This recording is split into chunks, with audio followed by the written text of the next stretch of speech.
देखी रउआ जैसन उचित समझी वैसन करी, हमरा कौनो एतराज नहीं के। चला काजल। कहाँ? बिटिया अभी तहार उम्र ही का बा, ये पहाड़ जैसी जिंदगी कैसे कटबू तू? यही से हम फैसला कैले बानी कि हम तोहार दूसर बियाह करब। सुना बहू, बाबूजी के कहल तू मान ला। अभी तो बहुत जिंदगी पड़ल बा। आखिर बहू अकेले तू कब तक रहबू? कब तक?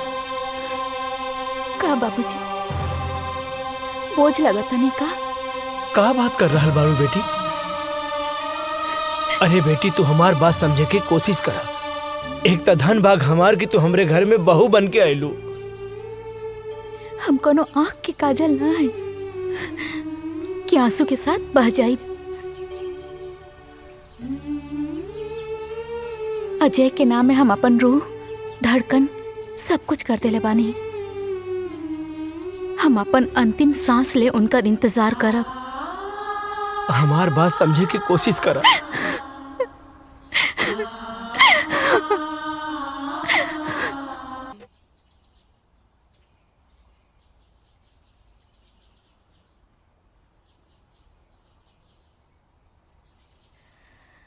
बहू, ई तू का कर रहा बाड़ू बहू? अरे अजय अभी दुनिया में नहीं के, भगवान के उहे मर्जी रहे। अजय नहीं मरल बाबूजी, हमरा के पूरा विश्वास बा वो जहाँ भी हुई है हमारी मांग के सिंदूर उनका के खींच के ले आए। अजय के भाई तू ही समझावा बहू के। बेटी माजी, हमरा के विश्वास पा वो जिंदा हुए। हाँ बेटी, सब ठीक हो जाए। भगवान पे भरोसा रखा, सब ठीक हो जाए।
क्या कर रहा है?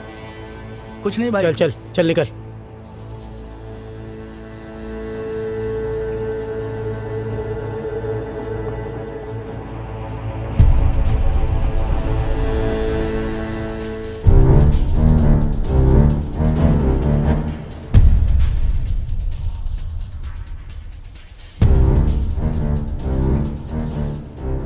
क्या हुआ भाईजान? मुझे यहाँ पे क्यों बुलाए? तू वहाँ क्या कर रहा था? अरे भाईजान मस्त छमिया थे, नज़ारे ले रहा था। तेरा दिमाग खराब हो गया क्या? गलती हो गई भाईजान, दोबारा ऐसा नहीं होगा। कौन थी वो लड़की? तू जानता है क्या उसे? तुझे पता है ना हम लोग यहाँ किस मकसद से आए हैं? अगर तूने कुछ गड़बड़ की ना तो हम लोग जिंदगी भर यही जेल में सड़ते रहेंगे, समझ गया ना? क्या तुझे पता है? क्या पता वो लड़की जासूस हो सकता है वो लड़की हमारे बारे में जानने के लिए तुमको पटा रही हो। आइंदा ऐसी चीजों से दूर रहो। मैं बार बार नहीं टोकने वाला, समझे? जी भाईजान। आइंदा ध्यान देना। सिर्फ वो लड़की नहीं, और भी लोग हो सकते हैं जिनकी नजर हमारे ऊपर ही हो। हमें यहाँ बच बचा के रहना है और अपने काम को अंजाम देना है। किसी को भी भनक भी नहीं लगनी चाहिए कि हम कौन हैं और यहाँ पर क्या कर रहे हैं। जी भाईजान, जी भाईजान। समझे क्या? जी भाईजान। जाओ तुरंत होटल के कमरे में, तुम बाहर मत निकलना।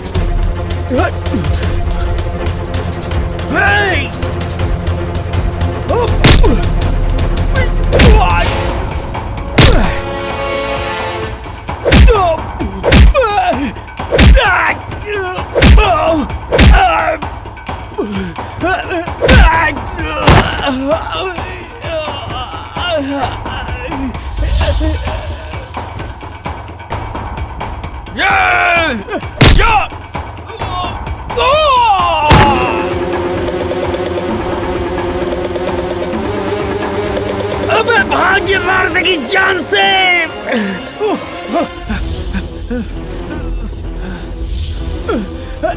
जल्दी भाग।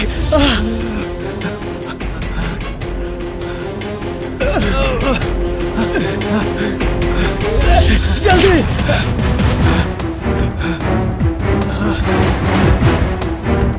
भाग, जल्दी भाग।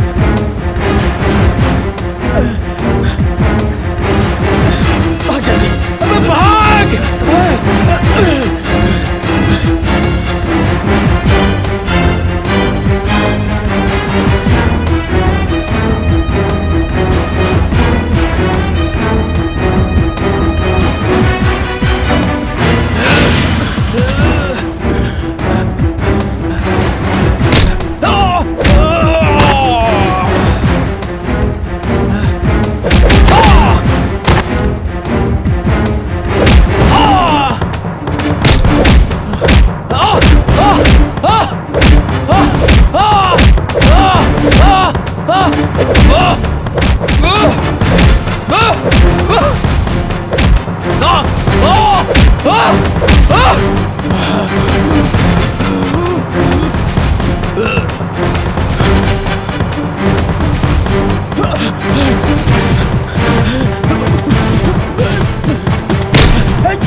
तू एजा?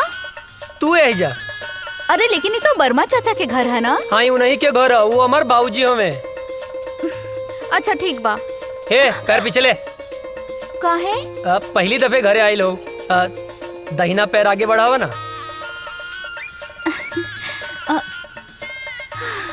लेकिन अभी तक तो मिसेज अजय नहीं बनल। तब बन जाना, मना के कैले सा। हम तक कब से तैयार हैं। हमरा के इतना सस्ता में पटावल आसान नहीं खे। तो दहेज दे के ले आए, बाकी लाएम जरूर। यही घर में गांठ बांध ला। अरे अजय बेटा के बाबूजी ये आपसे ना मिले आयल बाड़ी। अरे तो तू एजा का खड़ा बाड़ा, अंदर आवा बेटा। अरे काजल बेटी प्रणाम चाचा जी। खुश रहा। अरे भीतर आवा। ना ना ना उ त बाबूजी आपके घरे बोलौले रहले ना। अच्छा? तो बस टाइम पे आ जाई उहे बतावे खातिर आइल रहनी।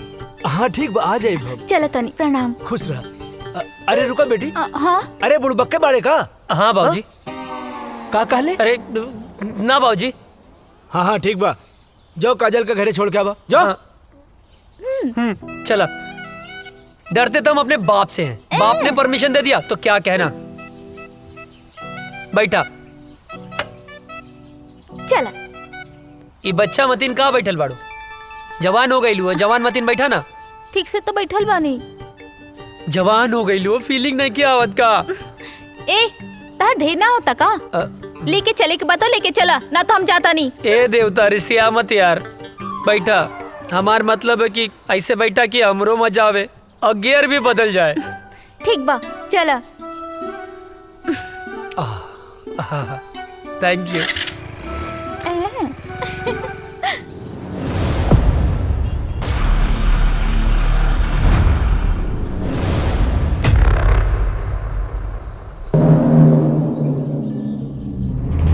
अस्सलाम वालेकुम। वालेकुम अस्सलाम।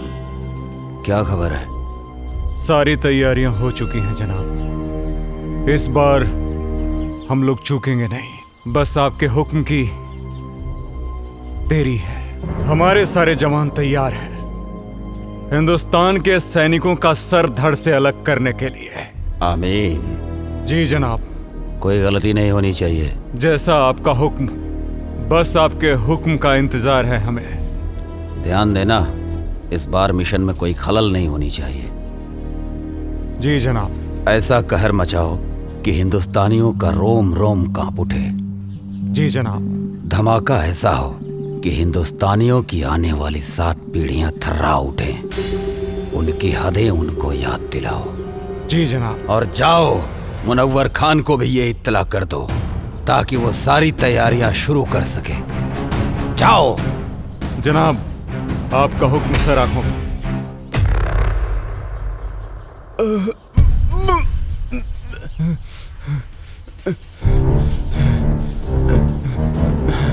सलाम जनाब।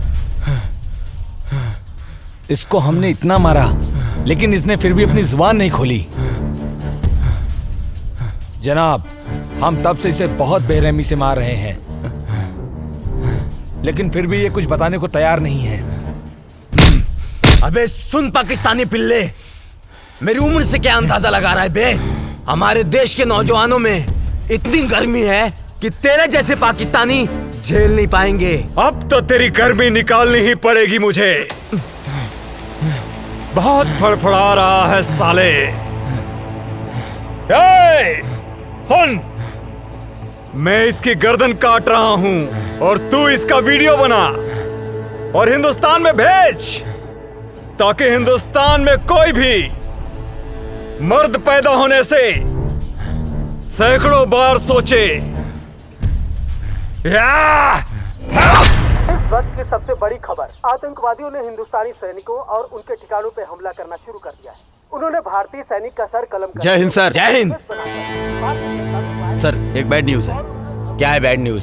सर, अभी भी इंटेलिजेंस से खबर मिली है कि आतंकियों ने हमारे ठिकानों पर हमला करना शुरू कर दिया है। अच्छा, तुम लोग थोड़े होशियार रहो। वहाँ पे हम अपने और सैनिकों को लगा देते हैं। उन देशद्रोहियों को उनकी औकात दिखा देते हैं। It's order. Okay sir.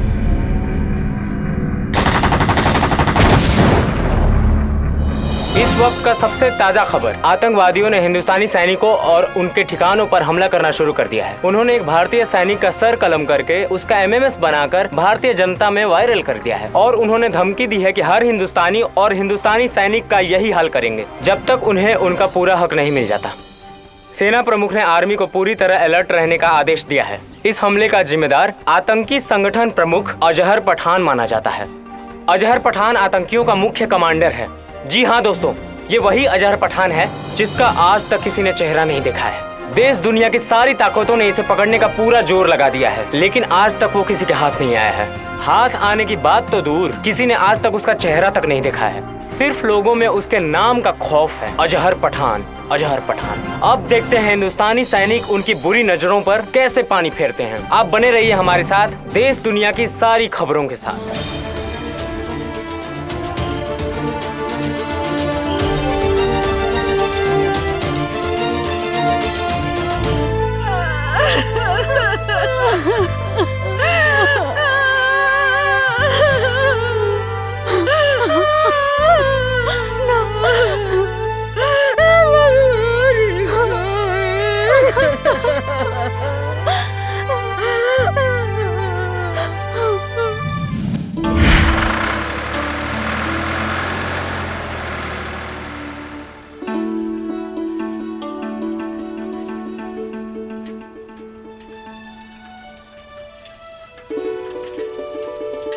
Good morning भैया। Good morning. ये साइकिल किस लिए? आप आगे आगे दौड़ेंगे, हम पीछे पीछे फॉलो करेंगे। अच्छा, ये साइकिल दीजिए तो। पर साइकिल का है। अरे दीजिए। दीजिए।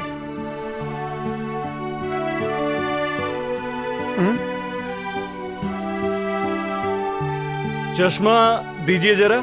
चश्मा पर काहे? अरे दीजिए। बुढ़ौती में जवानी सूझेला। कैसे लग रहे हैं हम? एक नंबर भैया। अरे अरे बैठना नहीं है, फॉलो मी। ये भैया का ऑर्डर नहीं है, फौज का ऑर्डर है। भैया का ऑर्डर नहीं है, फौज का ऑर्डर है, बैठना नहीं है। अरे फौजी आप हैं, दौड़े हम का है। फॉलो मी, जल्दी करो वरना सजा डबल हो जाएगी। भैया गलत बात हो।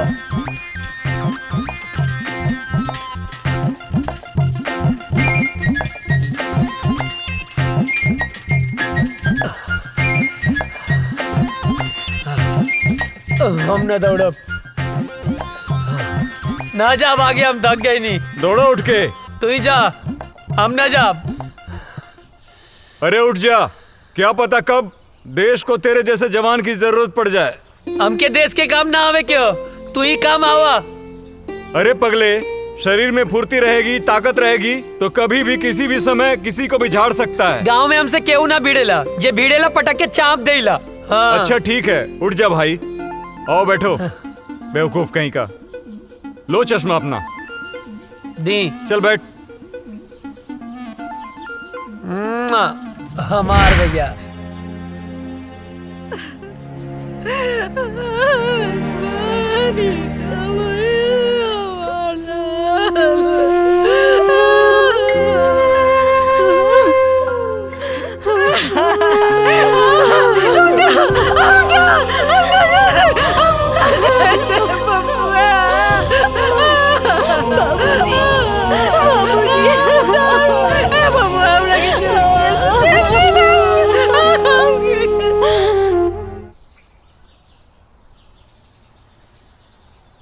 चाचा जी, ओ चाचा, का भेल चाचा, काहे रोवत बाड़ा?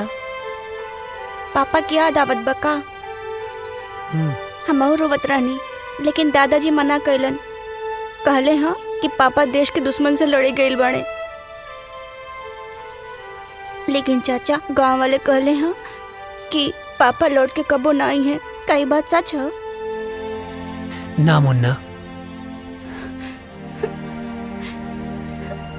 पापा जरूर आई हैं,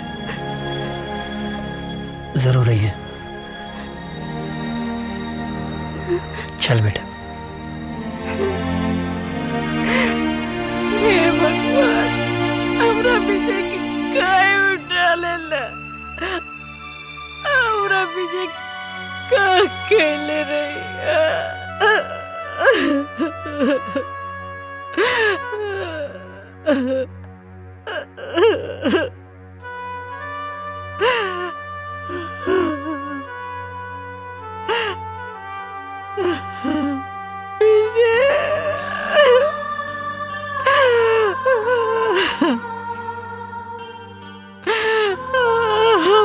राम लखन की जड़ी टूट गई।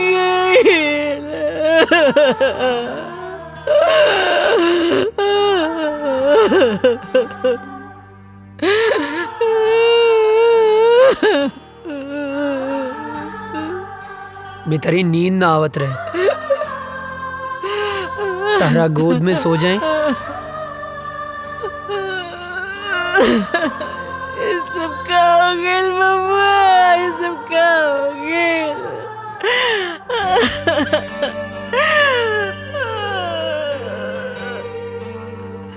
काय ऐसा होला? एक जमीन के टुकड़े खातिर भैया हमनी के छोड़ के ना गईले माई।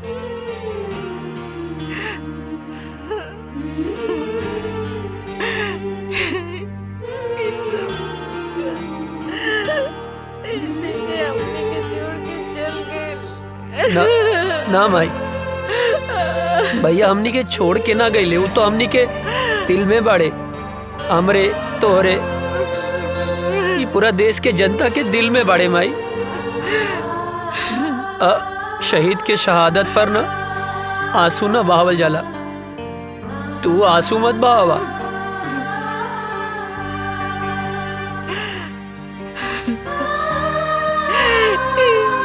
सब काय होला? काय होला? जमीन के चंद टुकड़ों खाती एक दूसरे को जान ले लस। काय पता ना एक माई के कोकू कर देलस, हमर राम लगन की जोड़ी तोड़ देलस। पता ना माई, पता ना पड़ोसी मुल्क के हमनी के देश से कौन नाराजगी बा, पता ना। बबुआ तू हमरा के छोड़ के कहीं मत जाइए, हमरा के छोड़ के नहीं तो हम मर जाएंगे बबुआ। ना जाए माई, हमरा के छोड़ के ना जाए, मत जाइए। कभी ना जाए, कभी ना जाए भाई, कभी ना जाए।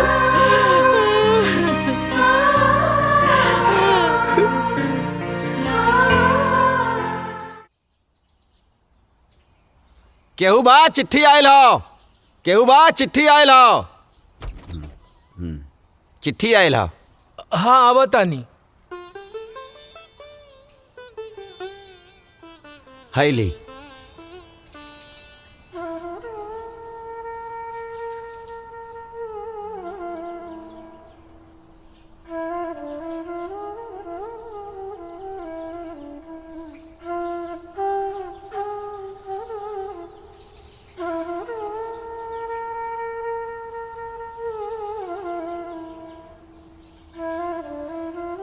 ना ना, चूल्हा भाड़ में गई सरकारी नौकरी।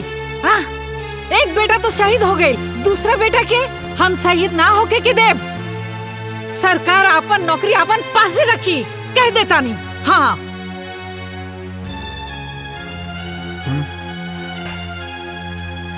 देखा बेटा, बात ऐसन बा कि विजय के शहीद होखे के बाद भारत सरकार ओकरा जगह पे तोहके नौकरी देले बा। मगर हम नहीं के चाहत। हाँ विजय शहीद हो गई, ओकर नौकरी अजय के मिलल। अगर अजय शहीद हो जाई तो हम क्या करब? बोली। अजय के माई, तोहरा दूगो बेटा बा तब इतना सोच रहल बाड़ू। हाँ अजय करी पूरा दुनिया माई बा, वो का सोचत हुई है? बोला कहीं तहरा के भगवान 10 गो बेटा देले रहतन नु तो खुद हम भेज देती न अपने भारत माता के रक्षा करे खातिर। बुझाइल? बात करा ताड़ू।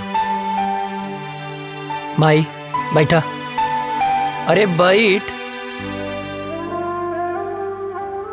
ए माई, बाबूजी ठीक कहा तारे। हमार मतलब है तू ठीक बोला तारो। तू केकर माई हवे बोल? बोले के पड़ी केकर माई है? तब बताओ ना केकर माई हवे। तोर माई है। आई धरती माई केकर माई हवे? हमरे नु ह। बाबूजी गलत कहाँ बोले? तोहरे रक्षा के जिम्मेदारी केकर है बाबूजी? तोहर। धरती माई के रक्षा के जिम्मेदारी केकर है? अरे तोहरे नु बा। माई मरब जी अब सब विधना के हाथ में है, और दुश्मन के लगे ऐसा कोनो गोली ना कि तेरा बेटा के सीना के पार कर जाओ। बिल्कुल हाँ बिल्कुल ठीक। सोच मत, मार के आए मर के ना आए का बाबूजी? हाँ बिल्कुल ठीक। अब भूख लागल है, खाना देना। दे दा। देता नहीं। चलना।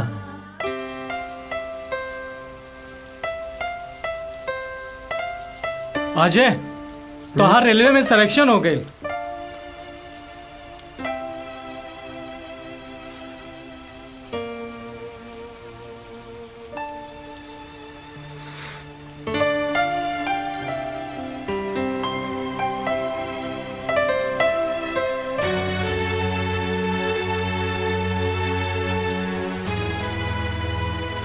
अब एकर कोनो मतलब ना, हम फौजी बनब। अरे ये तो बहुत अच्छा फैसला कैला। हाँ। लेकिन अजय, तू इतना उदास काहे हुआ?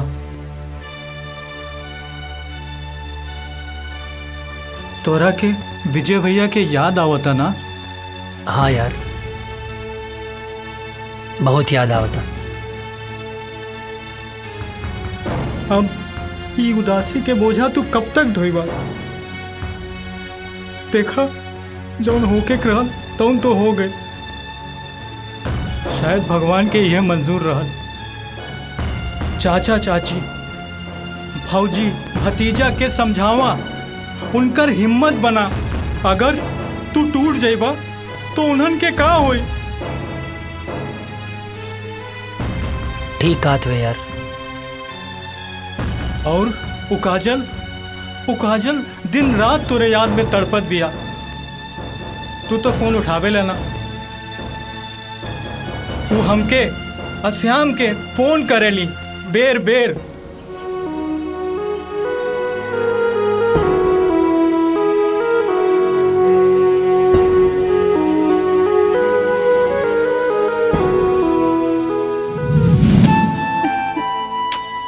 पता ना कहाँ रह गई ले।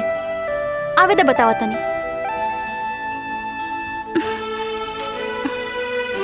काजल आ गई नहीं? आहा, बहुत बड़ एहसान कर दिया ला आके। मतलब ई कि हम पूरा 2 घंटा 20 मिनट से तार इंतजार कर रहल बानी। बात तो सही कहा तारू। का बात तो सही कहा तारू? हाँ, लेफ्ट राइट करके तो हमार पैर दुखे लागल। पिराए लागल होई ना? हाँ, बहुत ज्यादा पिराता। और पता ना कहाँ कहाँ पिराता। कहाँ पिराता? यहाँ यहाँ और यहाँ। अरे यहाँ पिराता। एजा का देखा तेरा? यहाँ देखा। अब का बताएं, देख रहे हैं बड़ी फुर्सत से खुदा ने तुम्हें बनाया है। हाय, इतना हसीन मिट्टी कहाँ से लाया है?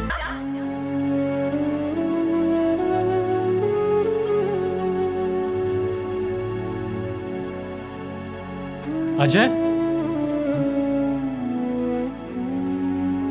कहाँ खो गईला? कहीं ना। जाके एक बार काजल से भेंट कैला। ना करब। हम फौज में जाए खातिर माई बाबूजी के मना सकीले, पर काजल के ना मना पाई। कहीं काजल के प्यार हमार कमजोरी ना बन जाए।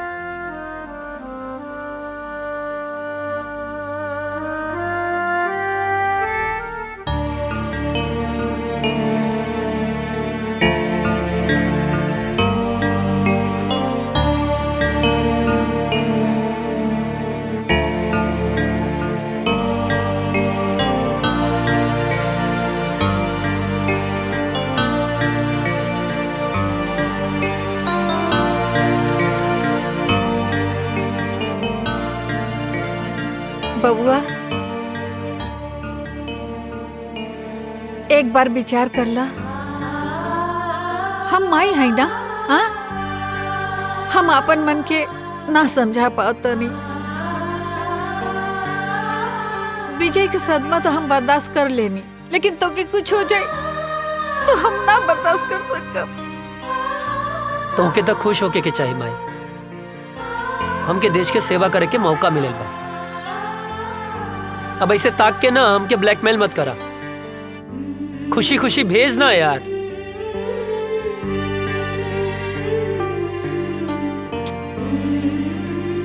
ठीक बा, तू जो भगवान तो रक्षा करी और हमारा आशीर्वाद हमेशा तोहर साथ रही। तोरा रक्षा करी, तोहरा ढाल बन के खड़ा हो जाए। माई माई हमके कुछ ना हो। तो के कुछ हो जाए तो मर जाए। अरे हमके कुछ ना होई बाबा, यकीन करा। जैसे तू माई बाड़ू वैसे धरती माई भी तो माई बाड़ी ना। हाँ अब एकदम कुछ ना होई माई, हमके कुछ ना होई। चला चला आवा हम बताई थे।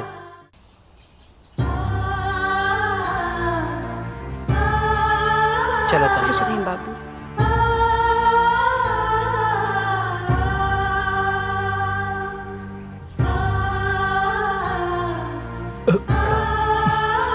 खुश रहा बेटवा और भारत माता के सेवा करा।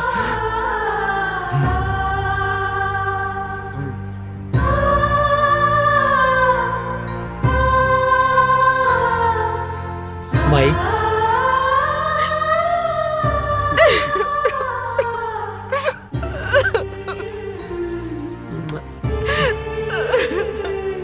चला तन चला, जल्दी लेट होता। चला जल्दी आ जाए।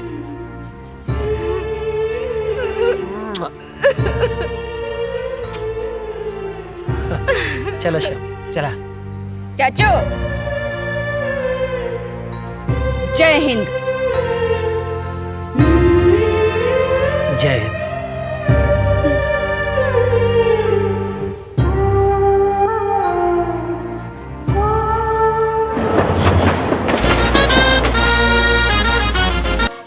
तुम्हारी ट्रेनिंग पूरी हो चुकी है। थैंक यू सर। और तुम्हारी पोस्टिंग भी वहीं की जा रही है जहां तुम्हारे भाई शहीद विजय वर्मा पोस्ट थे और आखिरी बार आतंकियों से लोहा लेते हुए शहीद हुए। अब तुम्हें देश की रक्षा के साथ साथ अपने भाई का भी बदला लेना है। Thank you sir, it's my pleasure sir. और मुझे पूरा यकीन है कि तुम भी पूरी जाबाजी और दिलेरी के साथ माँ भारती के दुश्मनों को उनकी औकात बताओगे सर। और हाँ, ड्यूटी ज्वाइन करने से पहले छुट्टी दी जाती है। जाओ अपनी फैमिली के साथ एंजॉय करो। Thank you sir, thank you so much सर। सर जय हिंद। प्रणाम बाबूजी। खुश रहा का हाल बा बेटा? बाबूजी ट्रेनिंग पूरा हो गई तो बहुत बढ़िया बात। अब खुशी के बात ही बा कि कुछ दिन खातिर हम घरे आवतानी। अरे ये तो बहुत खुशी की बात बा। माई कहाँ बाड़ी? कहीं गई बाड़ी। बाबूजी बोला ना। ना रह दा, आके बताएं। ठीक। जी बाबूजी प्रणाम। खुश रहा। अरे विजय के माई, विजय के माई। जी। अरे जल्दी एक लोटा पानी लेके आवा, बहुत बड़ खुशखबरी बा। जी। जल्दी आवा, जल्दी आवा।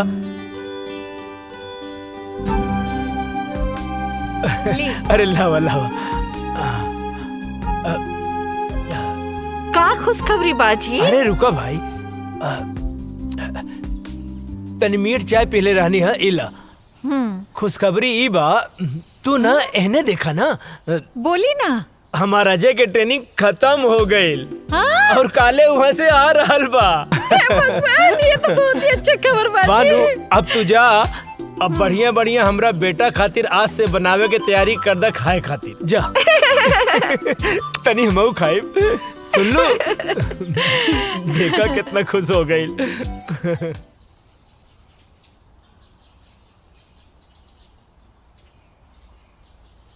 माई माई। अरे हे भगवान।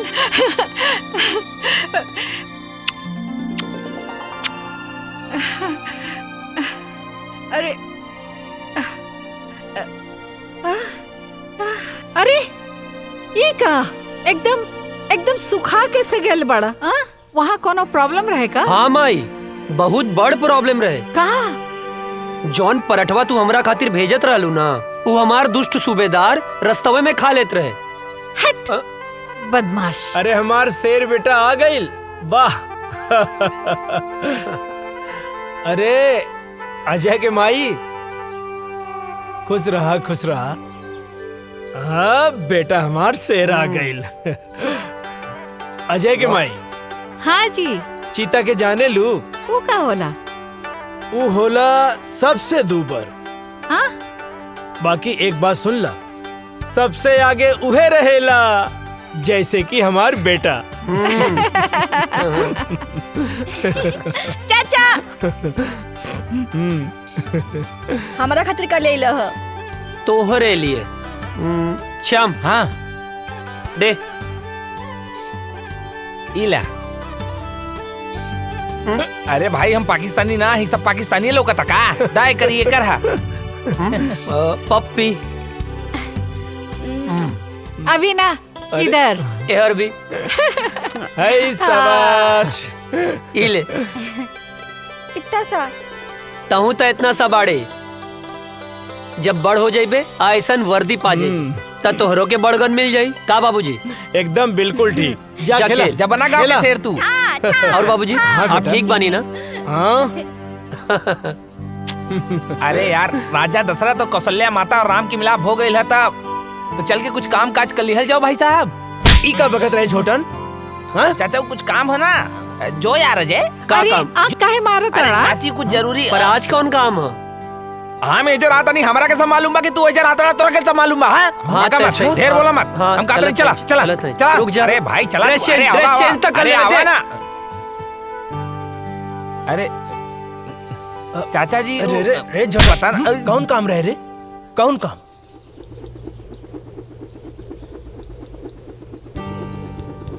अरे ई ससुरवा सुतल बा, काम बन जाई। यस।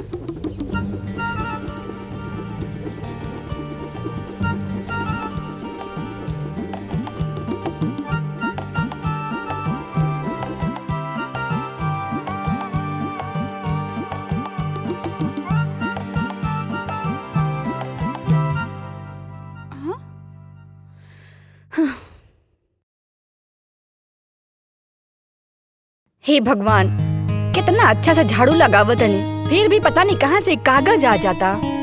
हवा भी तो ना चलता।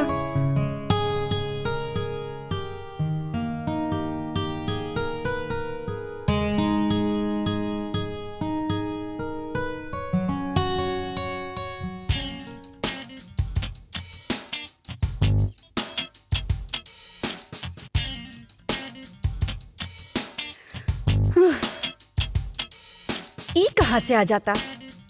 ई कुल तो साफ कर दिले रहनी अच्छे से।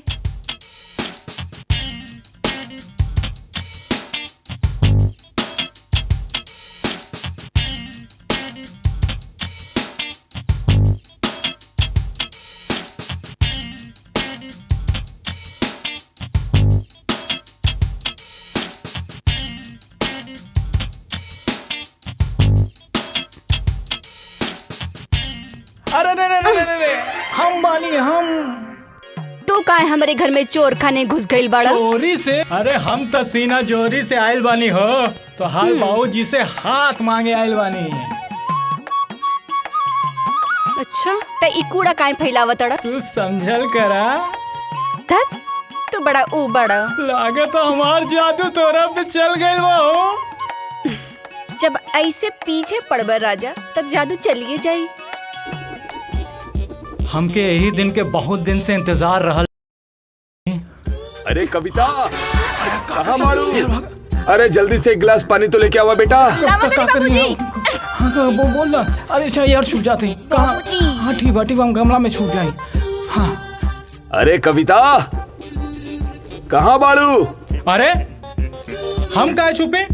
अरे हम तो तोहर बाबूजी से तोहर हाथ न मांगे आइल बानी। धीरे धीरे बाबूजी जाग गई बड़े। अच्छा एक तरह हाथ मंगवा ना तब बाबूजी हम दोनों जाने के काटती हैं। अरे बिटिया का करे तारू, जल्दी ले आओ पानी। तू चिंता ना करा, हम तोहर बाबूजी के समझा ना ले। हाँ अच्छा बाबूजी के समझा ले बा।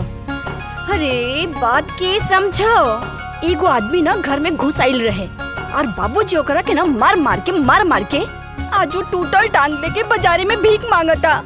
का बात करा तू? हाँ। टूटल टांग? अरे हम भीख ना मांगा, सुना हमके कहीं छुपा देना, कहीं छुपा दे। हे भगवान बचा लिया हमको, कुछ नहीं करा हम। हे भगवान। अरे बेटा कविता, कहाँ रह गयलू? इली बाबूजी आगे नहीं। का बिटिया, काहे इतना देर लगा देलू पानी लावे में? अरे बाबूजी गिलास धोवत रहनी है। अरे बाप रे, इतना सुंदर लड़की के ऐसा राक्षस ऐसा बाप, हे भगवान बचा लिया। अरे हम 100 किलो के लड्डू चढ़ा दे, प्लीज हमके बचा लिया। हमारे हाथ पैर टूटे वाला बा, हम भगवान हम कबो पीछा नहीं करब, भगवान बचा लाना। हम जिंदा हमके बचा लो भगवान, बचा लो।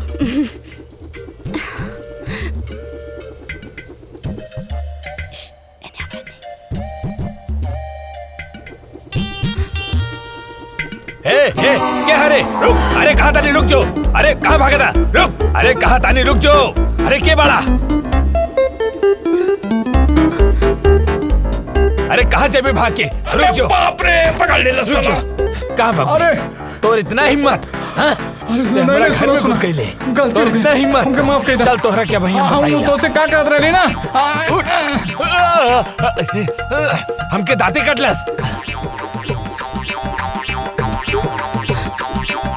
हे भगवान, कल्याण की रक्षा करी हो, आपका करी। रुका, कहाँ भाग के जाइबा तू? रुक जो, हम तोहरा के छोड़ब ना, कहाँ भाग के जाइबे, रुक, बताओ तानी।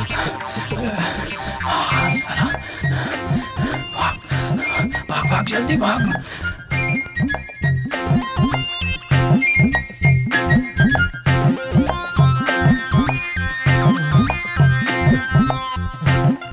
लगता भाग गए।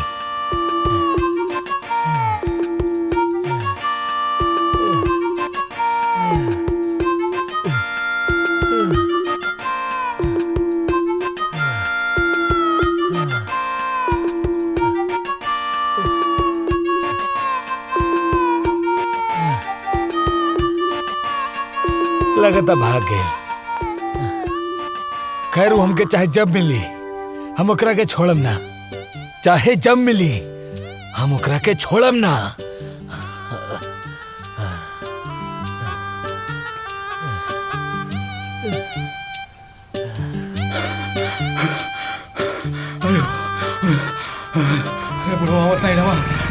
अरे रुक बे, कहाँ थे बे तुम? तुम्हारे चक्कर में हम सारा गांव घूम लिए बे। अरे राम कहानी बाद में बताए, पहले घर चलो। पहले बताओ कहाँ थे बे, नहीं तो चढ़ा देंगे। अरे यार चला ना यार। चवन्नी मुस्की। अरे यार चल ना यार। इन्हें से काहे निकले बे? तो यार चल बे यार यहाँ से, चल। आया मतलब बच गई नहीं, जय हो भगवान। आज छोड़ दिए बे, आगे नहीं छोड़ेंगे। पसीना छुड़ा। ओ गोरे गलिया वाली से, तिरछी अखियां वाली से, नैना चार हो गइल, का बताई तो से यरवा रे। मार खाने से बच गए बेटा आज तुम, वरना लात जूता मुंह का हाथ सब पड़ जाता। गोरी गलिया वाली से, तिरछी अखियां वाली से, नैना चार हो गइल, का बताई है। का भाई? पर भइल का रह रे? का करत रहली हम? अरे उस सब हम बाद में बताई। सरऊ मुहूर्त देख के बताइबा। हाँ। अरे बट ये सब तो बतिया अच्छा नहीं लगेला। पनिया से बचाएंगे बस। का बताई तो से यरवारे, हमरा प्यार हो गए। तो बताओ ना, मारत काहे बाड़े? चुप कर, खाना खाइबे? हाँ। ए माई, दू जगह खाना लेके आओ, हमरे साथे बुक्कड़ भी आइल बा। हाँ। फेमस हो गई ले बे। अच्छा। हाँ, हाथ धो ले।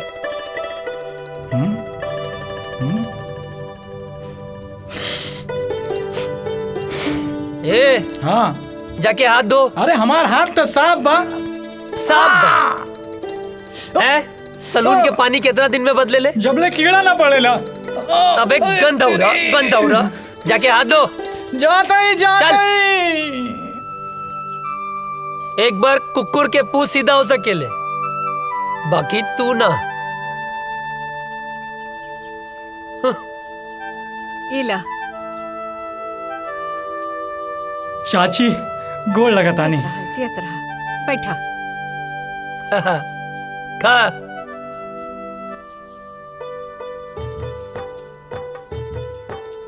ए चाची, हम तो ठीक बानी, बाकी हमार बड़की भौजी कहाँ बानी?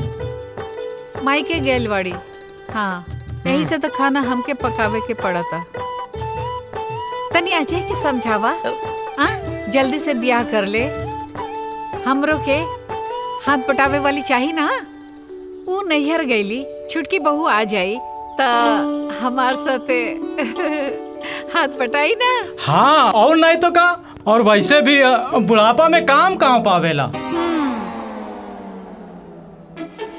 ढेर ना होता। नहीं, बहाव के रोक, गति के धीमा कर। हाँ। ओकरा के काहे धमकावा ताड़े? हम सब बुझी ले। अरे हमार माई यार, ड्यूटी और ब्यूटी, नौकरी मिलते ही ब्याह कर ले। नौकरी मिलते ब्याह कर ले। हर चीज के एगो टाइम होला। अरे तो हम कवन बुढ़ाता नहीं। हाँ, कहाँ बुढ़ात हमें? ऐ चुप कर। माँ, आज ये तोर बाबूजी से हम बात करत नहीं, तोर ब्याह खातिर। माई चुप। खाना खो, हम पानी लेके आवता नहीं। सब तोरे वजह से भइल बा। अरे बढ़िया तो बा। अरे फौजी बनने से पहले फौजी मिल जाए। अरे सराउ, जिंदगी गर्द मत करा। अरे तब प्यार से बोलना।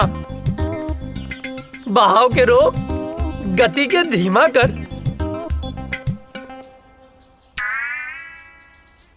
अरे यार, तुहार तो ब्याह हो जाए, हम तो साला छलवे बजाते रह जाए। सुन, तू चिंता मत कर। तू जिंदगी भर अस्तूरा न चलेबे। ये कुकुर मुत्ता नियन शकल मत बनाओ। तोरा जान के का नाम है? सामान? अरे तोर प्राण रे। कविता। अगर हमार कविता के और पढ़ लेलस ना तो हम जान दे दे। तोर जान इतना सस्ता हो? कविता के अब तो से बियाह हम कराई। हमू देखा तानी के बीच में आवता। नफरत और जंग में सब जायज होला। नहीं, जायज होला। खाना खा।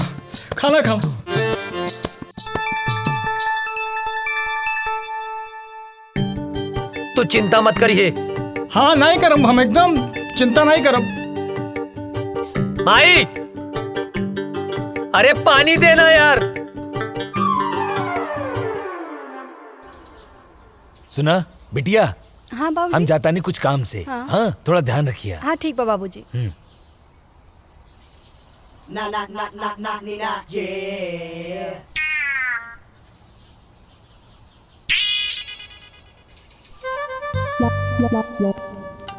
हमके कविता से मिलले बहुत दिन हो गए बा।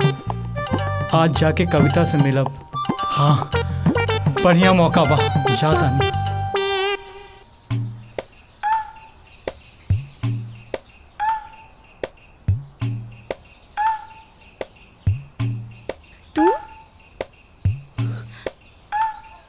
इतना दिन बाद?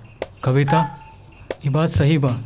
हम तोहार बाबूजी से डराइला, लेकिन यहो बात सच बा कि हम तोहरे बिना जी ना सकेंगे। आज हम एगो फैसला कर ले बानी कि हम जियब चाहे मरब, लेकिन ब्याह तोहरे संगे करब। कल्याण, तू हमरा से इतना प्यार करेला? हाँ, अपने जान से भी ज्यादा।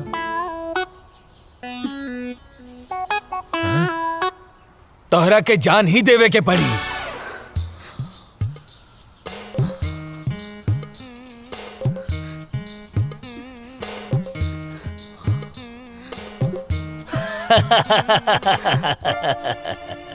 प्यार भी करेला और डर भी लगेला। हाँ? हम दरअसल देखे के चाहत रानी कि तू हमरा बिटिया के सच्चा प्यार करेला कि नहीं। काहे से कि जे सच्चा प्यार करेला ना ओकरा में हिम्मत अपने आप आ जाला। और आज हम बहुत खुश बानी कि तू सच्चा प्यार करेला और हिम्मत दिखौला। अब हम निश्चित हो गए बानी कि तू हमार बिटिया के ध्यान रखबा, ओकरा प्यार करबा। अरे अरे जुग जुग जिया बाबूजी। तेरी अखा का यो काजल कर देता है मैनू घायल।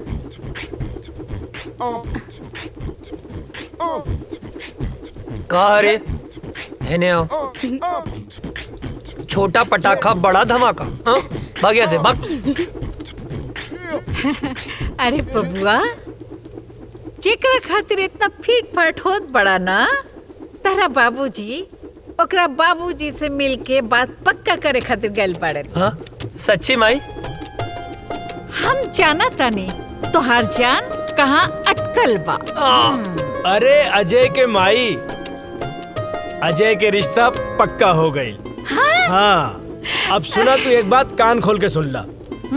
दिग्विजय सिंह फौजी के बेटा के बियाह हट तनी घर के बढ़िया से एकदम जगमगा दिया। हाँ, ताकि लोग आए देखे देखते रह जाए। ठीक ना? हाँ ना बेटा? हाँ बाबू। हाँ, ठीक बा। Thank you Mai. Thank you बाबूजी। तेरी अखा का यो काजल कर देता है मैनू पागल। नर नर नर नर नर।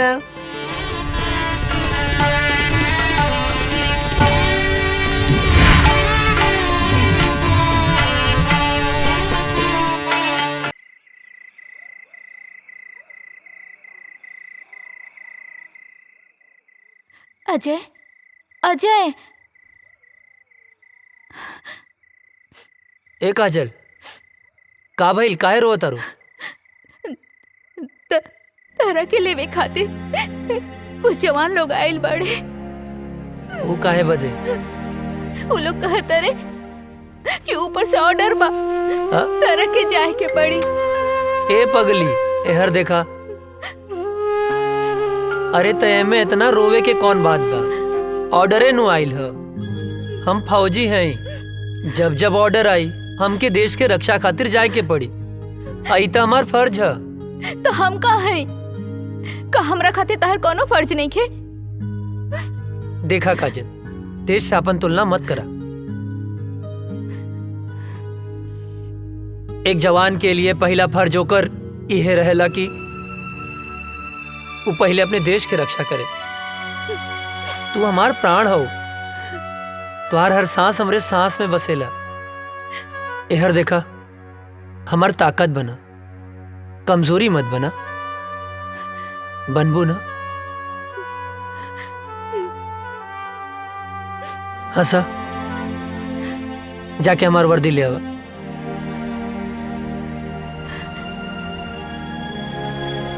पगली कहीं के।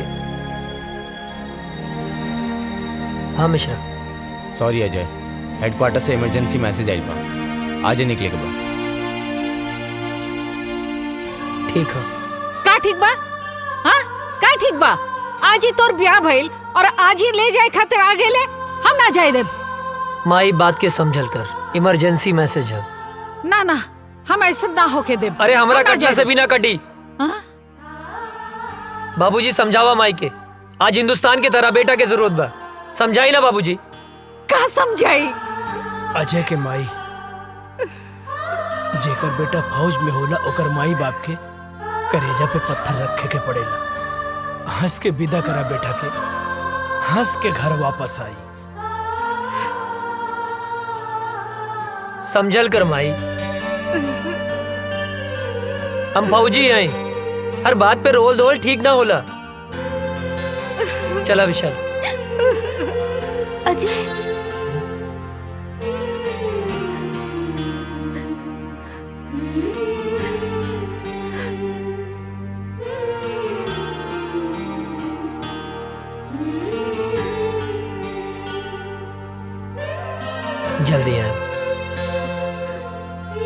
ख्याल रखिए।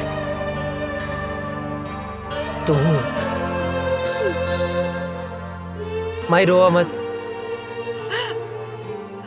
माई बाबूजी के ख्याल रखिए।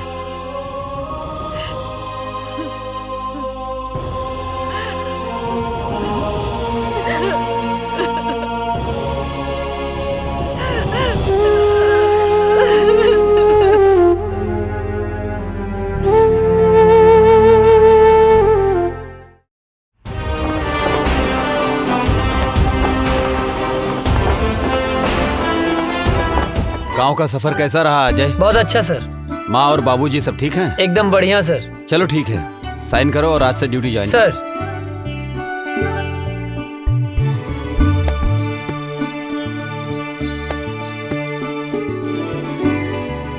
जय हिंद।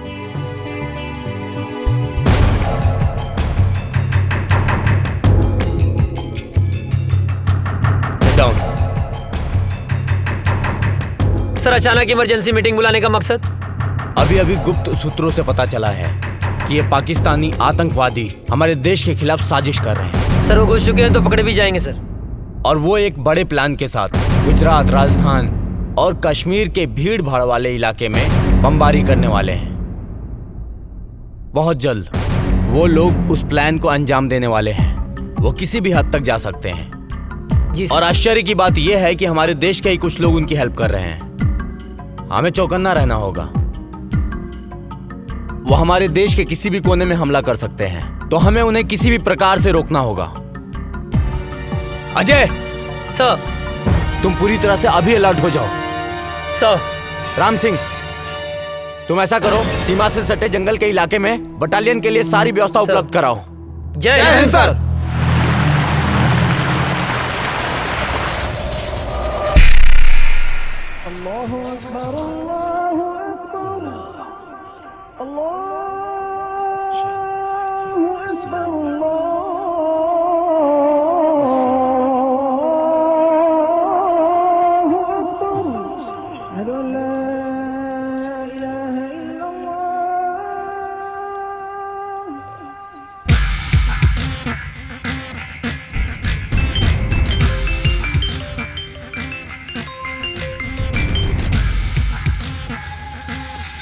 जी बॉस, हुक्म कीजिए। धारा 370 खत्म होने से हमारे सिपाहियों के इरादे कमजोर तो नहीं हो रहे हैं? नहीं बॉस, हमारे इरादे तो और भी पुख्ता हो गए हैं। वाह। कश्मीर हमारा था, हमारा है, हमारा ही रहेगा। इंशाअल्लाह। आगाज तो उन्होंने किया था, खत्म हम करेंगे। बहुत खूब, आमीन।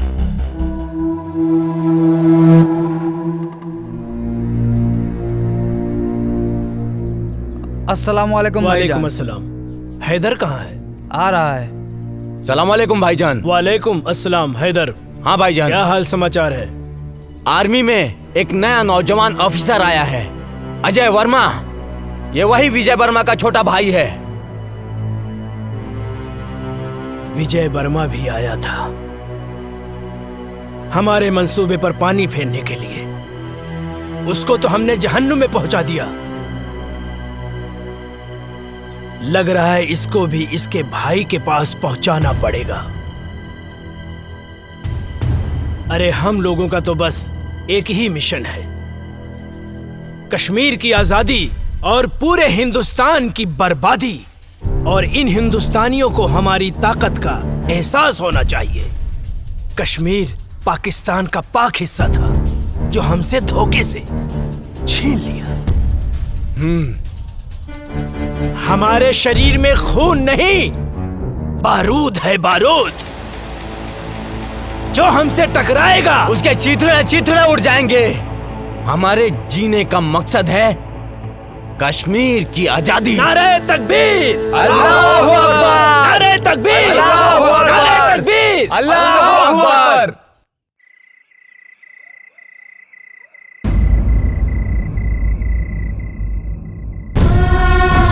हे भगवान, हमारा सुहाग जहां भी होके सही सलामत होके।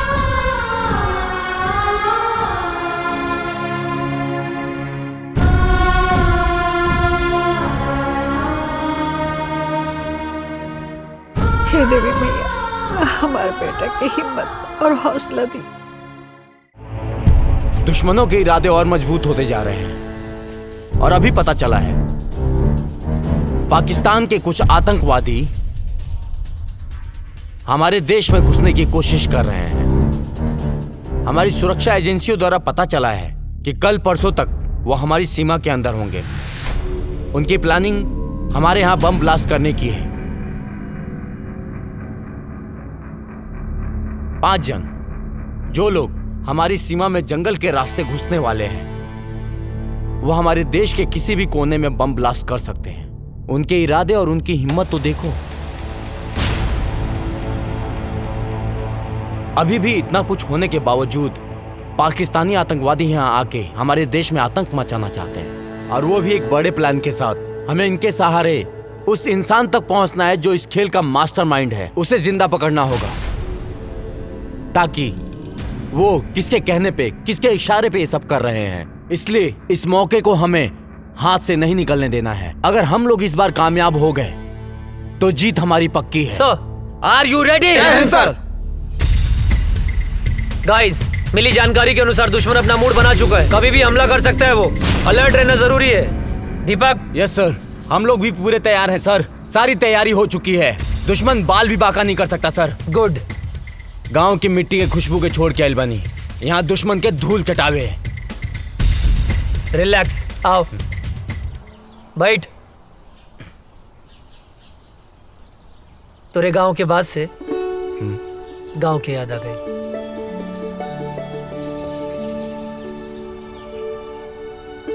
भाभी के फोटो का?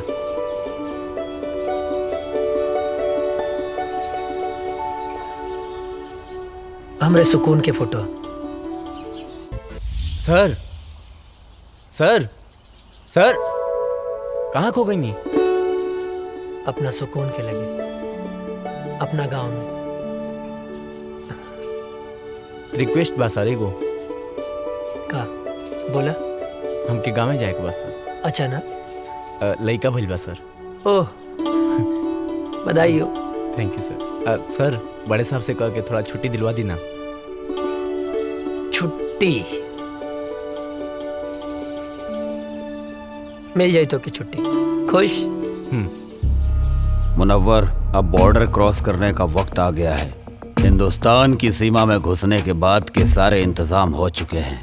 बस तुम्हें बॉर्डर क्रॉस करते वक्त सावधानी बरतनी होगी। चारों तरफ हिंदुस्तानी सैनिक गश्त करते रहेंगे। बहुत संभल कर चलना होगा। हिंदुस्तान में हमारे लोग तुम्हारा इंतजार कर रहे हैं। बस तुम्हारे वहां पहुंचने की देरी है। मुझे तुम पर पूरा भरोसा है। तुम वहां पहुंचने के बाद अपने काम को अंजाम जरूर दोगे। इस बार हम काफिरों को सबक सिखा कर रहेंगे। खुदा हाफिज।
चलो आओ, आ जाओ। यहाँ से 5 किलोमीटर दूर हमारे लिए गाड़ी खड़ी है। यहाँ से वहां तक जाना है और कुछ दिन हिंदुस्तान में रुकना है। हम अपने मिशन को कामयाब बनाएंगे, समझे? आओ जी।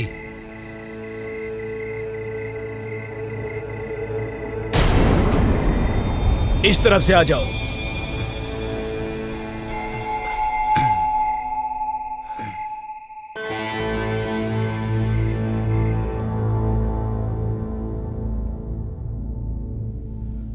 रुक जाओ।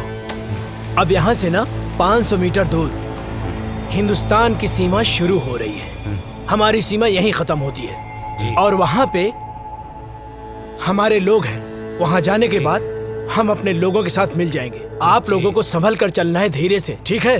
चलो, एकदम सबको चौकन्ना रहना है क्योंकि यहाँ पर सैनिक गश्त हमेशा करते हैं। जी जनाब। सबकी नजरों से बचते बचते हमें आराम से धीरे धीरे चलना है, ठीक है? अब चलो।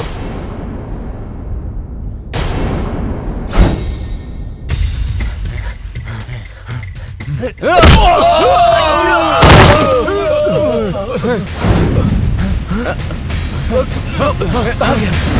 किधर गया? किधर गया? कौन है? कहाँ गया? किधर गया? चलो। जी जनाब।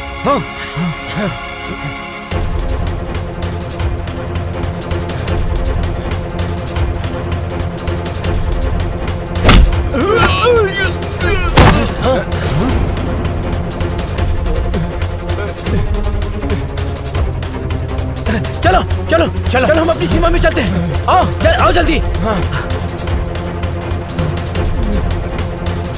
भूत भूत भूत, छोड़ो हमें, छोड़ो हमें।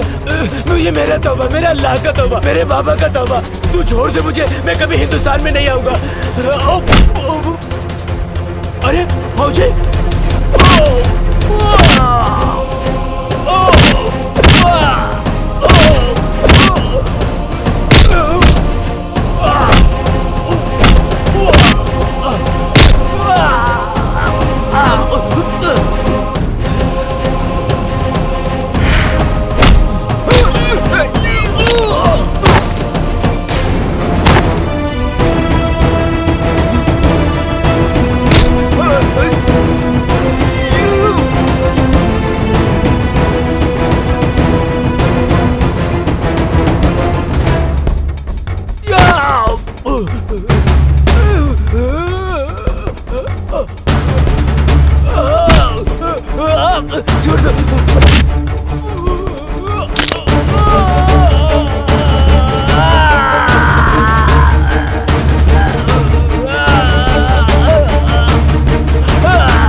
हिंदुस्तान जिंदाबाद बोल। जिंदाबाद।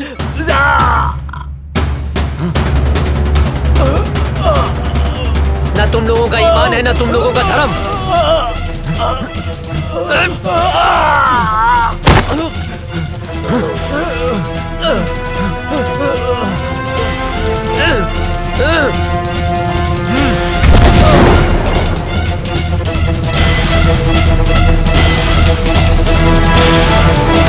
अभी अभी खबर सामने आई है कि आतंकवादियों और हिंदुस्तानी सैनिकों का आमना सामना हुआ है, जिसकी वजह से कुख्यात आतंकवादी मुनव्वर खान हिंदुस्तान की गिरफ्त में आ चुका है। जी दोस्तों, हिंदुस्तानी सैनिक पहले से अलर्ट थी और जैसे ही कुख्यात आतंकवादी मुनव्वर खान हिंदुस्तान के सीमा में प्रवेश किया, वैसे ही बहादुर सैनिक अजय वर्मा ने अपनी जान की बाजी लगाकर उनका मुकाबला किया, जिस वजह से खूंखार आतंकवादी मुनव्वर खान पकड़ा गया। दुख की बात यह है कि उस मुठभेड़ के बाद से ही अजय वर्मा का पता नहीं चल पा रहा है। खूंखार आतंकवादी मुनव्वर खान से पूछताछ जारी है और अभी भी लापता अजय वर्मा को ढूंढने का प्रयास किया जा रहा है।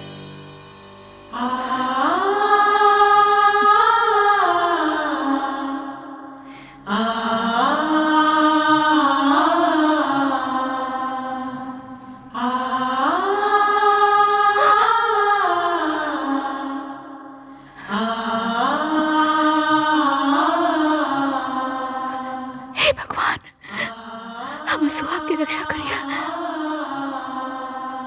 एक दिल दहला देने वाली खबर सामने आई है, अजय वर्मा शहीद हो चुके हैं। जी हाँ, सेना प्रमुख के द्वारा बयान जारी किया गया है कि मुनव्वर खान के साथ मुठभेड़ में ब्लास्ट हुआ था, जिसके बाद से ही अजय वर्मा का कोई पता नहीं चल पा रहा है। ब्लास्ट की जगह से कुछ सामान बरामद हुए हैं, जो सामान अजय वर्मा का बताया जा रहा है। इसी से अनुमान लगाया जा रहा है कि अजय वर्मा शहीद हो चुके हैं। इससे पहले आतंकवादियों के द्वारा मुठभेड़ में अजय वर्मा के बड़े भाई भी शहीद हो चुके थे। अजय वर्मा को ढूंढने की बहुत कोशिश की गई, लेकिन कुछ पता नहीं चल पा रहा है। ब्लास्ट वाली जगह से अजय वर्मा के कुछ सामान मिले हैं, जिससे ये अनुमान लगाया जा रहा है कि अजय वर्मा शहीद हो चुके हैं। आप लोगों को एक जानकारी और दे दूं, कुछ ही दिन पहले आतंकवादियों के द्वारा हुए हमले में अजय वर्मा के बड़े भाई शहीद हो चुके थे। अब अजय वर्मा की इस खबर से पूरा देश शोक में डूबा हुआ है। सोचिए, अजय वर्मा के माँ बाप के दिल पे क्या बीत रहा होगा, जिनके दोनों जवान बेटे देश की रक्षा करते करते शहीद हो चुके हैं। अभी कुछ ही दिन पहले अजय वर्मा की शादी हुई थी। उनकी नई नवेली दुल्हन, जिसके हाथ से मेहंदी के रंग भी नहीं छूटे थे, बेचारी विधवा हो गई। जरा सोचिए, उस शहीद के विधवा के दिल पर क्या बीत रहा होगा। शोक प्रकट करते हुए सेना प्रमुख ने वीर शहीद अजय वर्मा को श्रद्धांजलि दी और उन्होंने बताया कि अजय वर्मा के इस शहादत को पूरा देश नमन करता है। और सेना प्रमुख ने यह भी बताया है कि मुनव्वर खान के पकड़े जाने पर आतंकवादियों के सारे मंसूबों पर पानी फिर गया है। अभी मुनव्वर खान से पूछताछ जारी है। पूछताछ में बहुत ही अहम सुराग मिलने की आशंका है। आप लोग बने रहिए हमारे साथ देश दुनिया की नई खबरों के लिए। तब तक के लिए जय हिंद। आतंकवादियों ने भारत पर फिर हमला किया, जो काफी तादाद में थे। आतंकवादियों ने फिर से हमला किया, कई जवान शहीद हो गए, लेकिन आर्मियों ने आतंकी सरदार मनोहर खान को अपने गिरफ्त में ले लिया है। लेकिन दुख की खबर ये है कि अभी तक अजय वर्मा की कोई खबर नहीं मिली।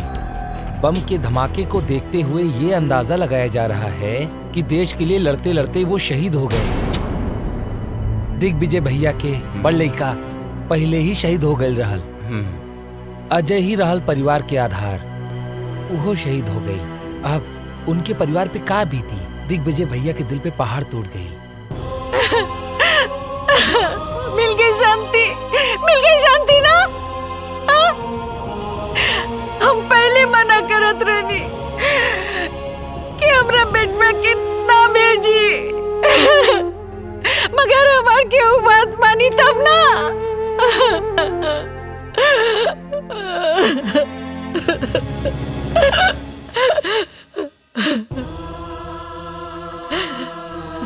भाई, हमारे बेटा के लाश खेता दिखा दो। बाबूजी, विस्फोट इतना जोर से फैल रहा है ना, अजय के कुछ भी पता ना चलल।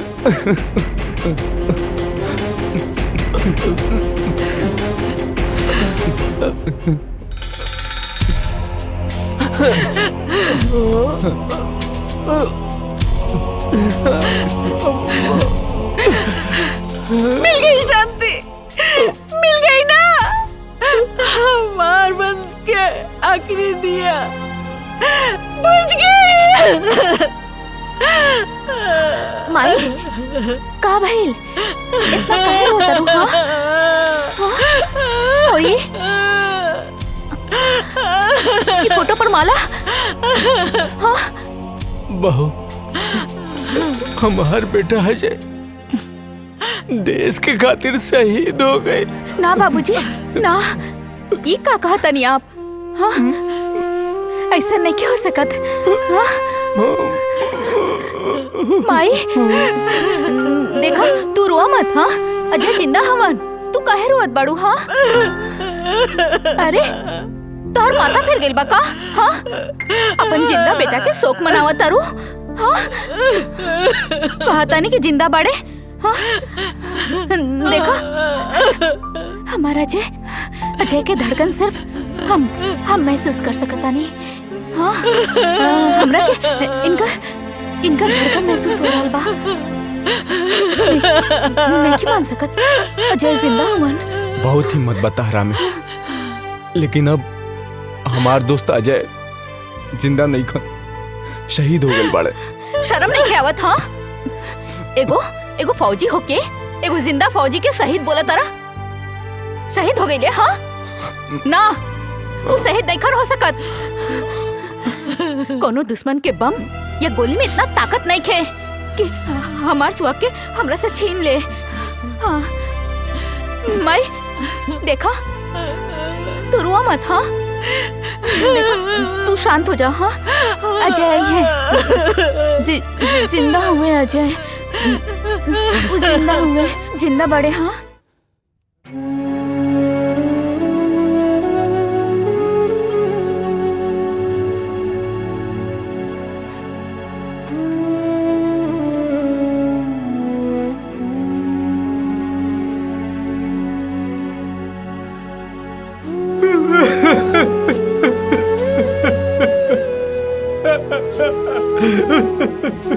आजा भैया, आजा भैया, आतंकवादी हमला में शहीद हो गए।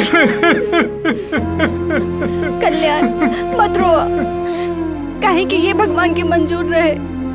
भगवान इतना हृदय कैसे हो सकेले?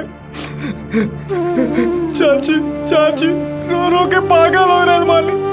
और काजल मौसी के तुम पता ही नहीं भाई कि उनकर सुहाग गुजर गई। भगवान इतना निर्दयी कैसे हो सकेले? कैसे हो सकेले? अरे श्याम क्या करता ना? श्याम, अरे अंधेरा में कौन पढ़ाई करता ना बेटा? ए श्याम, अरे मचिसिया बना काजनी कहाँ थई लेबा?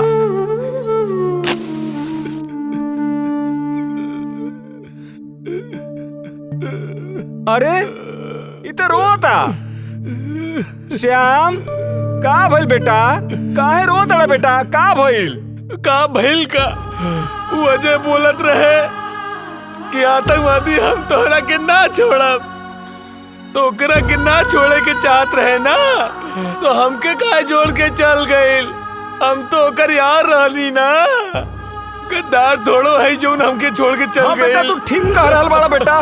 बेटा मत रो बेटा, हम तुम्हारे साथ पानी बेटा, हम तुम्हारे साथ पानी बेटा, मत रो बेटा, चुप रह बेटा, शांत हो जा।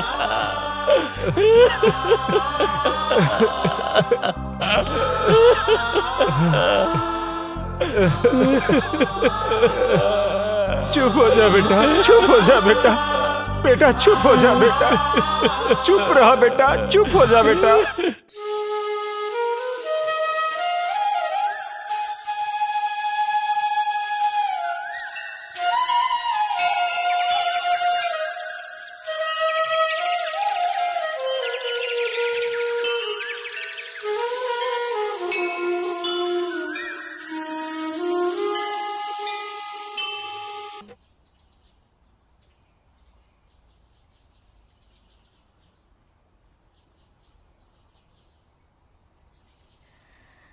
बहू,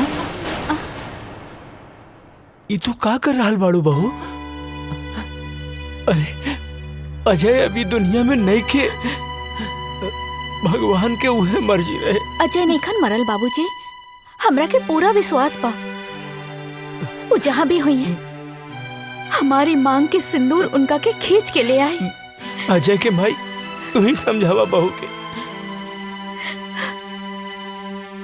बेटी माजी, हमरा के विश्वास बा वो जिंदा हुए। हाँ बेटी, सब ठीक हो जाएगी, भगवान पे भरोसा रखा, सब ठीक हो जाएगी। रउआ बिल्कुल ठीक कहा तानी। देखी रउआ जैसन उचित समझी वैसन करी, हमरा कौनो एतराज नहीं के। चला काजल। कहाँ? बिटिया अभी तहार उम्र ही का बा, ये पहाड़ जैसी जिंदगी कैसे कटबू तू? यही से हम फैसला कैले बानी कि हम तोहार दूसर बियाह करब। सुना बहू, बाबूजी के कहल तू मान ला, अभी तो बहुत जिंदगी पड़ल बा। आखिर बहू अकेले तू कब तक रहबू? कब तक? का बाबूजी बोझ लगता नहीं का बात कर रहा बारू बेटी? अरे बेटी तू हमार बात समझे के कोशिश करा। एक तो धन भाग हमार की तू हमरे घर में बहू बन के आयलू। हम कोनो आँख के काजल ना है कि आंसू के साथ बह जाई। अजय के नाम में हम अपन रूह, धड़कन सब कुछ कर देले बानी। हम अपन अंतिम सांस ले उनका इंतजार करब। हमार बात समझे की कोशिश करा।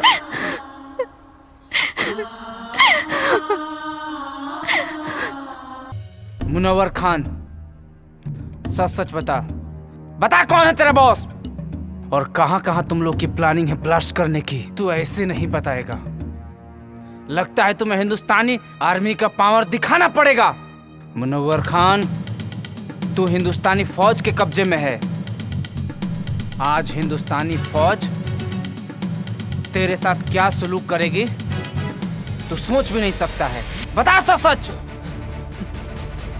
बोल तेरा बॉस कौन है? बोल बोल बोल।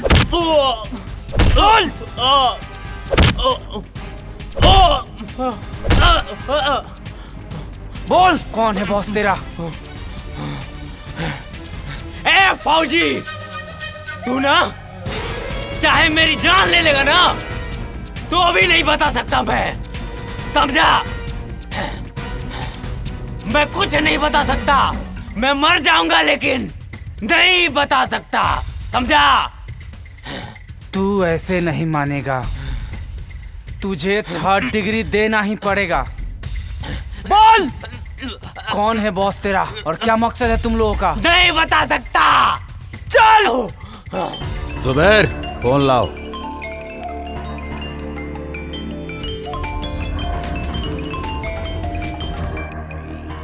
अजहर। जी जनाब। उन्होंने मुनव्वर खान को गिरफ्तार करके हमारे लोगों में और उबाल भर दिया है। जी जनाब। अब हम उन्हें उनकी औकात दिखा कर रहेंगे। उन्हें एक पल भी नहीं बख्श सकते हम। अब हमें खौलते हुए खून से नहीं, ठंडे दिमाग से काम लेना होगा। अजय वर्मा और उसका भाई हमारे ही किए हुए हमले में शहीद हुए थे। जी जनाब। दोनों भाई हिंदुस्तान और हिंदुस्तानी मीडिया के लिए हीरो हैं। अब हमें लोगों के इस इमोशन को अपना हथियार बनाकर मुनव्वर खान को छुड़ाना पड़ेगा। जी जनाब। हम उसकी माँ को किडनैप करके पाकिस्तान लाएंगे और फिर हिंदुस्तान की फौज और सरकार को जी जनाब अपनी इज्जत बचाने के लिए मुनव्वर खान को छोड़ना ही पड़ेगा, नहीं तो लोग सड़कों पर आ जाएंगे। सलाम अलैकुम।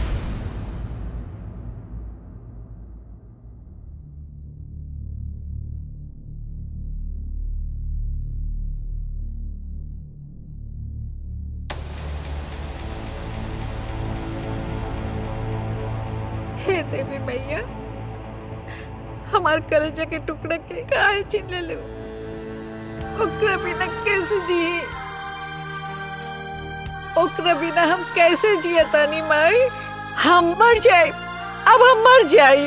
हाँ, हमरा लाल के साथ का कहलू, ओकरा के कुछ कैसे हो गल मैया? तू तो पूरा संसार के माता बड़ो, तू तो जाने लू। ओकरा बिना काजल कैसे रही माई? हमरा परिवार के पुकार तो तू सुन सकेलू ना माई? हाँ, तू तो जाने लो, ओकरे बिना हम ना रह सकब। ओकरे के कुछ कैसे हो गए? हम मर जाए, हम मर जाए, हम ओकरे बिना ना रह सकब।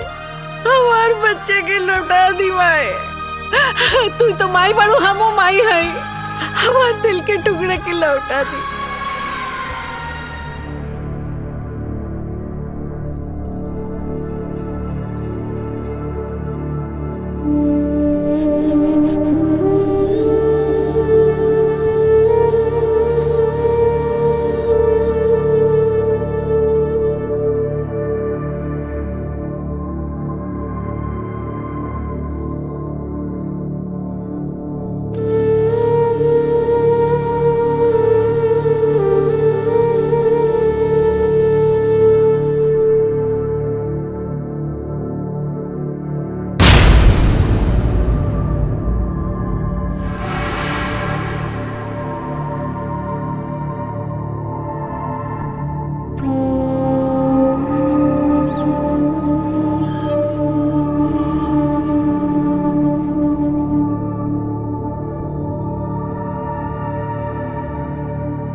कौन जगह? पाकिस्तान है।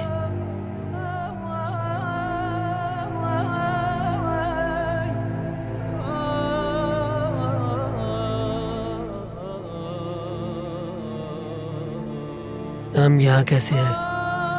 कल मैं जंगल गया हुआ था तो वहां पर मैंने देखा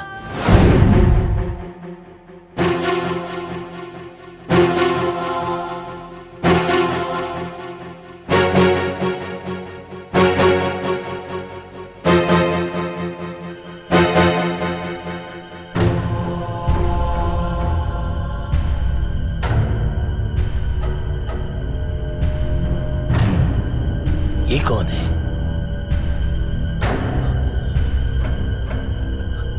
ये तो ऐसा लगता है जैसे हिंदुस्तानी है। ये फौजी लगता है।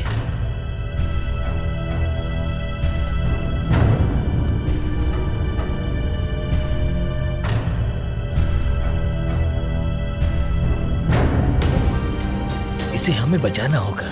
अगर किसी ने देख लिया तो प्रॉब्लम हो जाएगी। वैसे भी हिंदुस्तान पाकिस्तान एक ही तो था। कुछ लोगों ने इसको बांट दिया। या अल्लाह। 6 महीना बाद भी हमके होश आ गए। अबले हम जिंदा हैं। जरूर कोनो खास मकसद। हमरे वतन के साथ साथ हमार माई काजल भी हमारे इंतजार करत हुई हैं। हमके जल्द से जल्द अपने वतन लौटे के पड़ी।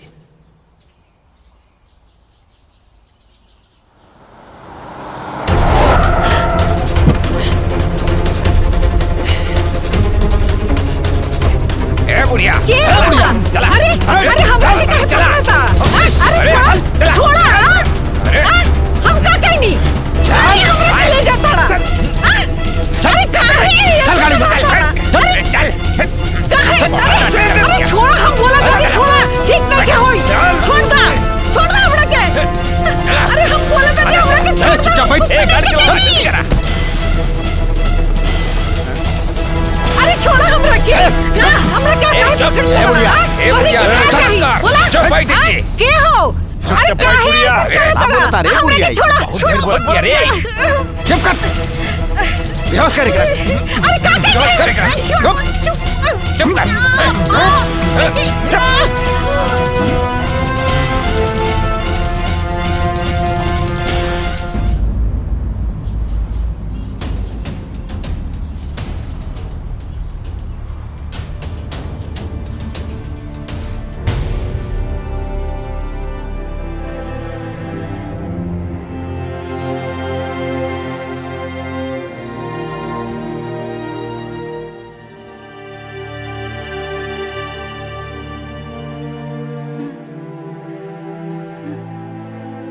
ये हम कहाँ बनी?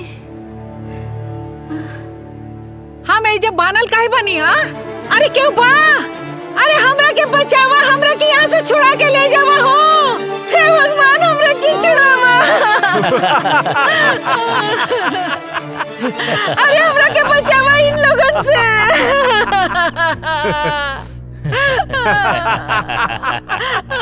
क्या बड़ा तू लोग? काहे के हमरा के यहाँ ले आल बड़ा? का कहने वाली तोरी के? चुप बुढ़िया। बताता हूँ कि तुझे क्यों लाया हूँ यहाँ। तुम्हारे दोनों बेटों को अपने आदमियों से मरवाया था मैंने।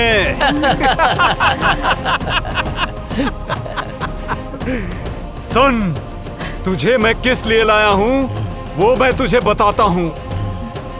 तुम्हारे हिंदुस्तान के आर्मी ने हमारी टीम के कमांडर मुनव्वर खान को गिरफ्तार करके अपने हिंदुस्तान के जेल में बंद कर रखा है, जिसकी वजह से सारा प्लान हमारा फेल हो रखा है। और उसे ही छुड़ाने के लिए हमने तुझे किडनैप करवाया है आज, क्योंकि तेरे परिवार से पूरे देश की भावना जुड़ी हुई है।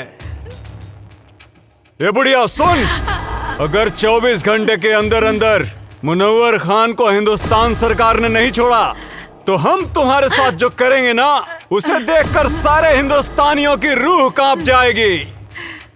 और अभी 24 घंटे होने में कुछ ही समय बाकी है।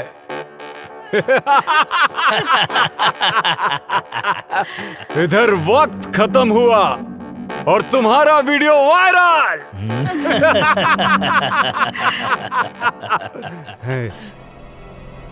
और उधर सरकार के खिलाफ जनता का विरोध।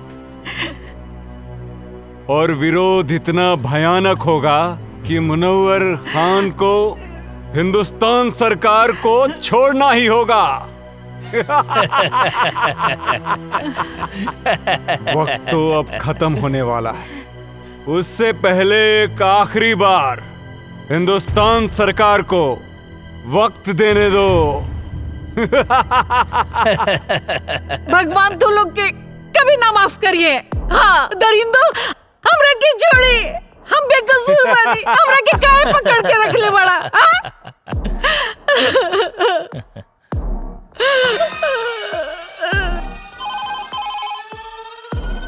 हेलो, कौन? कैप्टन, क्या हुआ? कब छोड़ रहे हो मुनव्वर खान को?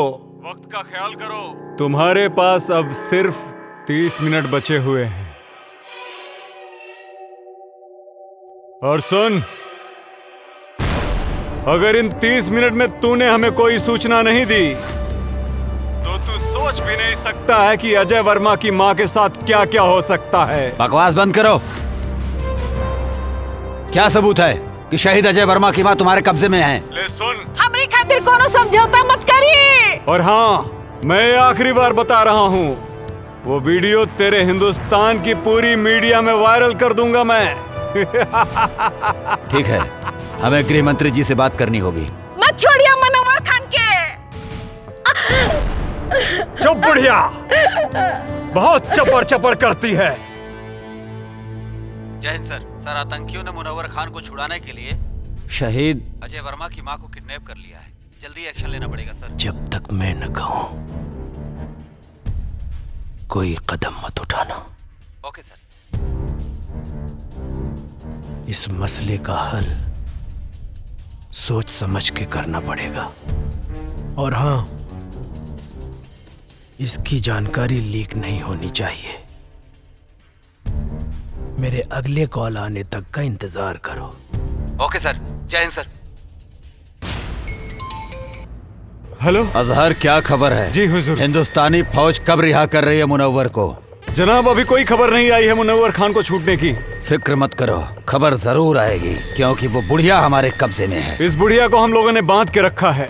अगर मुनव्वर खान को नहीं छोड़ा तो हम लोग आगे की कार्रवाई शुरू करेंगे। बहुत खूब, सारे सिपाहियों को चौकन्ना रखो, बस हम भी वहाँ पहुँच ही रहे। हमें आपका इंतजार है।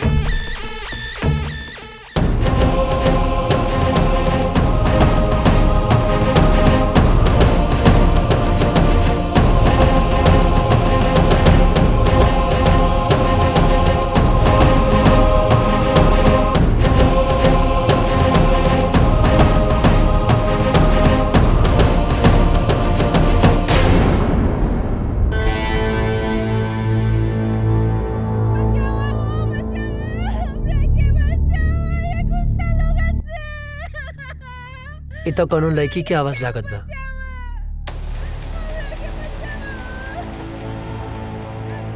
ना, हमें चक्कर में ना पड़ सकीला, न तो लोग के पता चल जाए कि हम इंडियन हैं।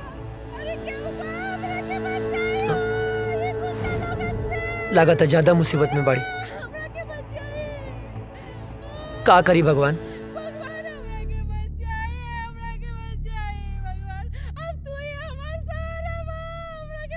केहू के भी बहन बेटी हो सकेले, ओकर रक्षा करब हमार फर्ज है, हमार फर्ज है। हमरा मदद करी, हमरा के बचाए। इतना माई बाड़ी, हमरा के बांध के रखल बा, हमरा के बचाए।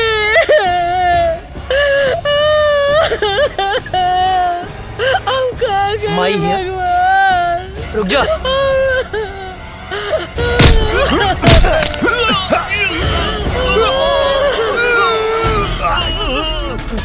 अजय! अजय! बाबा जिंदा बड़ा! हे भगवान! लगले!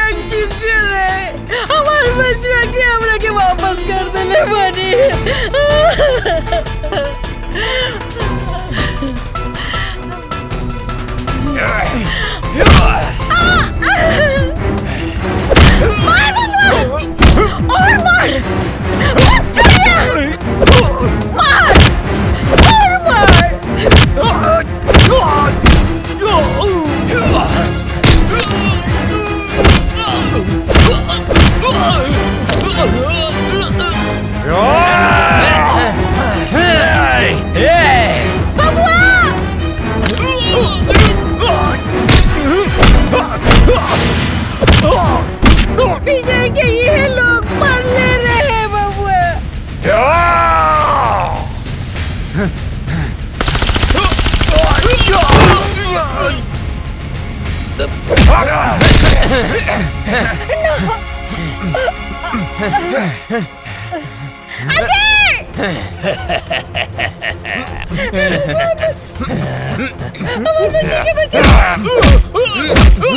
मत छोड़िए, हम एक फौजी के माई हाई। मार बेटा, इन्हीं के छोड़िए मत। कूद के।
बिना वजह छेड़ते नहीं, और कोई हमें छेड़े तो उसे छोड़ते नहीं। फाड़ दे कलेजा दुश्मन के घर में, हिंदुस्तानी उसे कहते हैं।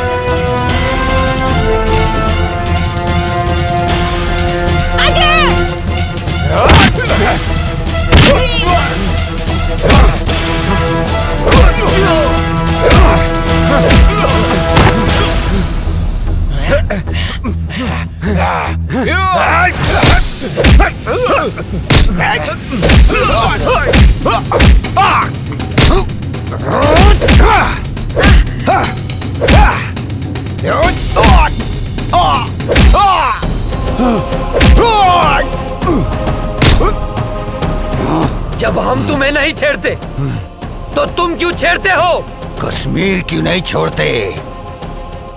कश्मीर हमारा है। तुम एक मुनव्वर मारोगे तो 100 मुनव्वर पैदा होंगे। तुम एक मुनव्वर मारोगे तो लाख पैदा होंगे। लाख!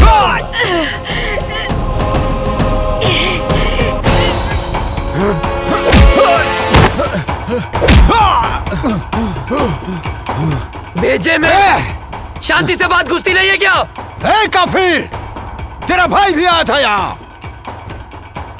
मैंने मारा उसे, वो भी बम से उड़ा के, समझा?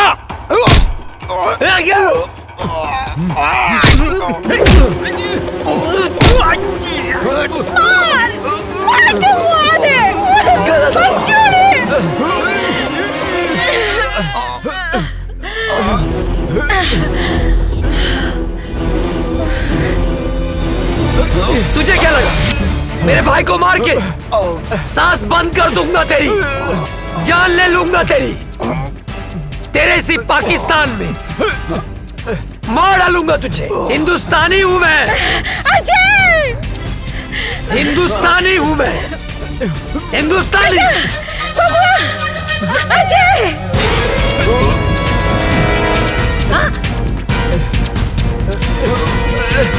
बेटा,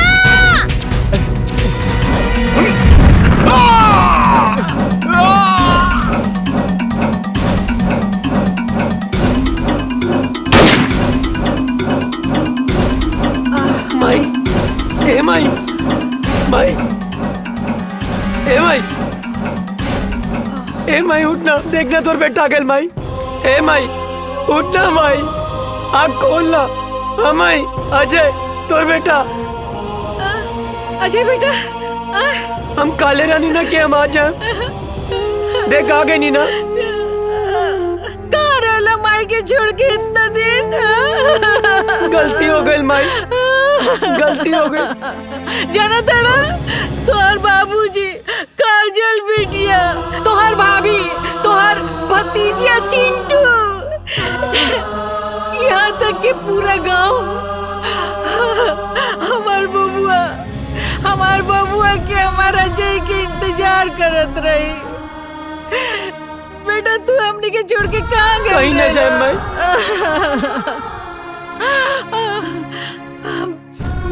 चला चला घर चला। हाँ माई। काजल बिटिया तो हर इंतजार चला करत उठा। रही। जना तेरा मेरा भारत महान। जय हिंद, जय भारत।